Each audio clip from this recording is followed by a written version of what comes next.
Bagaimana menurut Gus hukumnya bagi seorang muslim yang merayakan Idul Fitri tetapi di bulan Ramadannya justru meninggalkan kewajibannya menjadi seorang muslim untuk melaksanakan puasa yang notabene adalah wajib. Monggo Gus. Ya.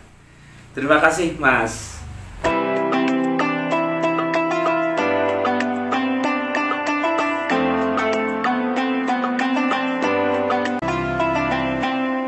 Assalamualaikum warahmatullahi wabarakatuh. Waalaikumsalam warahmatullahi wabarakatuh. Sedulurku semuanya, pada saat ini saya berkesempatan hadir ke rumah Gus Fadlun Ya.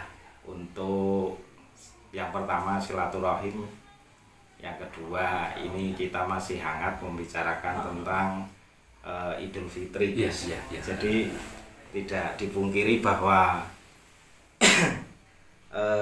setiap tahunnya jelas ada kaum muslimin yang dengan begitu indahnya melaksanakan bulan Ramadan, melaksanakan puasa dan ibadah-ibadah lainnya, sebagaimana diketahui bahwa bulan Ramadan itu adalah bulan di mana kaum muslimin sedang panen pahala. Namun juga tidak dipungkiri ada juga saudara-saudara muslim yang mungkin karena belum sempat atau bagaimana sehingga pada bulan Ramadan ini juga belum melaksanakan kewajiban-kewajiban sebagaimana mestinya. Nah, ini saya tak bertanya Gus terkait dengan itu, dan insya Allah tidak lama lagi ini kita akan merayakan hari kemenangan. Kemungkinan besok Senin kemungkinan. Insya Allah kita nunggu pengumuman resmi dari pemerintah. Siap. Nah, terkait dengan itu, bagaimana menurut Gus hukumnya bagi seorang muslim yang merayakan Ramadan, merayakan Idul Fitri, tetapi di bulan Ramadannya justru meninggalkan kewajibannya menjadi seorang muslim untuk melaksanakan puasa yang notabene adalah wajib. Monggo Gus. Ya. Terima kasih Mas Sabitur dari Citra Grand TV. Ini begini, sekali lagi saya harus memastikan bahwa kalau dibicarakan hukumnya bagaimana, itu harus yang ahli Pak, yang ahli kitabnya bagaimana. Dan saya memang tidak berani masuk ke ranah itu karena memang kapasitas saya. Akan tetapi begini, berbicara tentang pelaksanaan kita sebagai orang Islam, sebagai seorang muslim, ini memang kita dihadapkan pada permasalahan kayak gini. Artinya kondisi masyarakat ini tidak bisa diserta-mertakan harus satu komando, harus satu warna, tidak bisa. Bagi saya pribadi itu, maksudnya apabila melihat kondisi yang kayak gitu, dia sudah antusias menghormati keberadaan hari raya pun kami sudah ikut pada. Karena mungkin di latar belakang ini nyuwun sewu dengan segala hormat, dari kecil nggak pernah ngaji, agak besar sedikit sudah benturan dengan kebutuhan dua. Ini tidak gampang loh ini. Artinya saya lebih pada semoga kita doakan aja, semoga husnudon ini sudah mulai bisa menghormati, hadir, ikut hari raya dan sebagainya. Bahkan mungkin pulang ke kampung itu orang yang nggak mampu diberi. Memang kalau standarnya yang enak ya, puasanya selesai, malam tahajud, Quran 30 juz selesai, sedekah juga iya, dan ini akan lebih sempurna. Akan tapi kami melihatnya tidak pada ranah bahwa saya nggak berani ngomong halal haram. Enggak, ini bukan membicarakan halal haram Gus, tapi istilahnya begini, kalau sholat Idul Fitri kan sebenarnya bukan wajib, ya sunat gitu ya. Jadi sedulurku Citra Grand TV semuanya bahwa sholat Idul Fitri itu adalah sunnah sebagaimana sholat tarawih gitu. Kan ada juga sedulur yang mungkin sholat tarawih tapi paginya tidak puasa.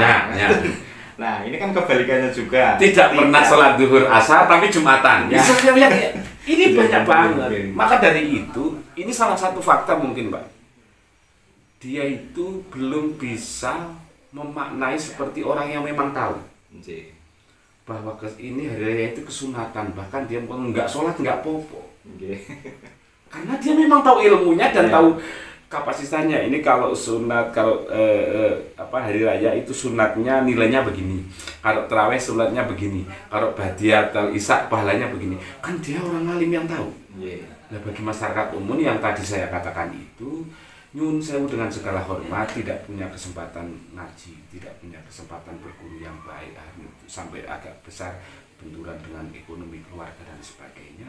Sehingga jangan disalahkan mereka kalau melihat hari raya itu seolah-olah dalam tanda kutip melebihi ibadah yang lain. Maka ini pun tetap bagi seluruh orang-orang yang memang tahu tentang itu. Saya mohon maaf, saya nggak begitu tahu lah hal ini. Cuma pernah dengar-dengar gitu aja. Artinya kita tetap sebagai yang dinobatkan sebagai tokoh masyarakat, apalagi sebagai kiai, tetap harus melihat mereka dengan bi'ainir rahmah, dengan penuh mata kasih sayang, dan mereka ini butuh terus dibimbing, dibina dan sebagainya.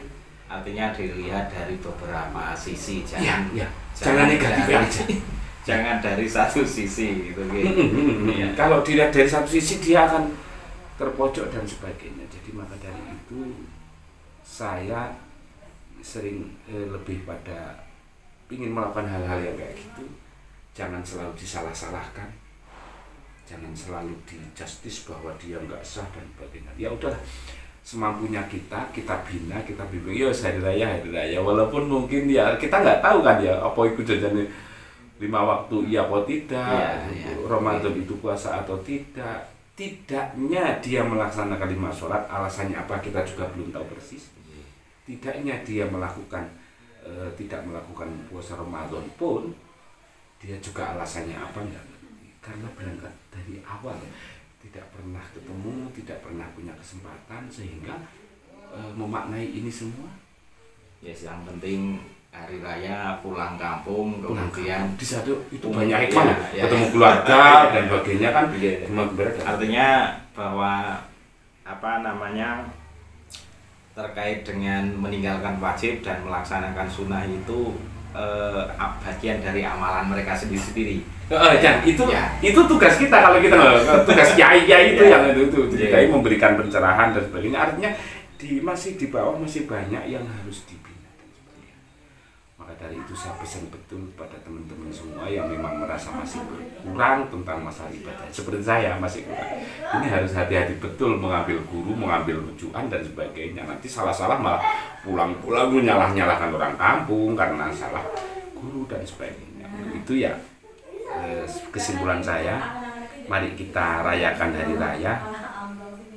Kalau dipandang dari kacamata sebagai tokoh, sebagai kiai, ya udah kita yang humanis aja. Tidak melihat sisi baiknya aja. Barangkali hari ini baru bisa menghormati hari raya. Tahun besok akan lebih. Karena hidayah itu juga nggak bisa diperdebatkan, tidak bisa diperdebatkan. Ini menarik tadi yang disampaikan Gus terkait dengan belum sempat mencari ilmu dan sebagainya. Nah, apakah ada solusi bagi sedulur kita yang merantau ataupun istilahnya tidak sempat untuk berguru langsung kepada kiai? Nah, apakah punya solusinya Gus? Karena di channel NU Online itu kan juga ada aplikasinya dan apakah mungkin bisa nggak misalkan kita belajar dari situ? Bisa. Jadi begini. Ya, saya kebetulan ada di Ndereke NU Online. Di sana semaksimal mungkin dari tata cara ibadah, baca Al-Quran, bahkan yang mondok-mondok hari ini ada Alfiyah, bagaimana ada di sana, termasuk wirid-wiridan apa di sana. Itu buka aja di NU Online. Klik di sana itu banyak tentang ubudiyah, cara-cara ibadah atau mungkin saran-saran kiai, nasihat-nasihat kiai yang itu sudah seleksinya insya Allah sudah ke-Indonesiaan.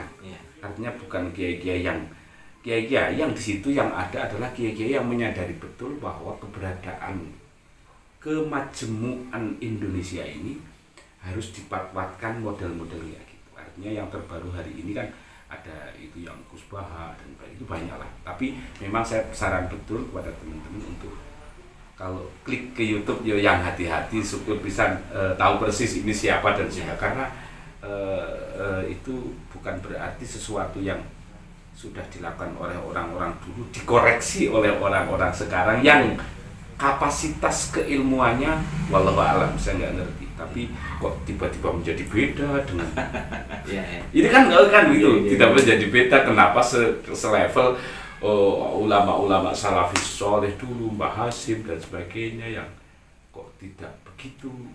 Apakah Mbah Hasim ngarang-ngarang? Kan tidak mungkin toh, ya kayak gini. Maka dari itu ya berhati-hati. Jadi tentang Budia ada di NU Online banyak, ada Santri Gayeng, ada Pondok Tegalrejo, ada An-Nawawi, banyak sekarang YouTube yang memang di situ memang menyediakan hal-hal yang kayak gitu teman-teman kita yang memang belum berkesempatan ke sana. Dalam arti bagi sedulur semuanya yang belum berkesempatan ngaji langsung dengan kiai, boleh menggunakan kanal-kanal YouTube, boleh menggunakan Google dan sebagainya. Namun dalam tanda kutip harus jelas, artinya jelas channel mana itu dan dia ngomong siapa. Artinya siapa sih yang menyampaikan materi itu kan gitu. Ya, terima kasih untuk semuanya. Cukup sekian, banyak kurangnya mohon maaf. Saya akhiri, wassalamualaikum warahmatullahi wabarakatuh.